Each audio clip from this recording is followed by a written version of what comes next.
Are you struggling to get rid of stretch marks? Here's a simple recipe for a stretch mark treatment that you can easily make at home. Bookmark this video so you don't lose it. To begin, add 2 tablespoons of Vaseline to a container. This helps by providing deep moisture and forming a protective barrier that improves skin elasticity and prevents dryness. Next, add 2 tablespoons of coconut oil. Coconut oil deeply moisturizes the skin, improves elasticity, and promotes healing of damaged skin tissues.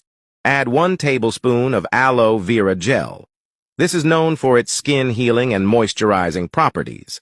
Then add vitamin E oil, rich in antioxidants, and helps in repairing skin cells. Mix until you have a creamy consistency. Massage it onto the affected areas twice a day.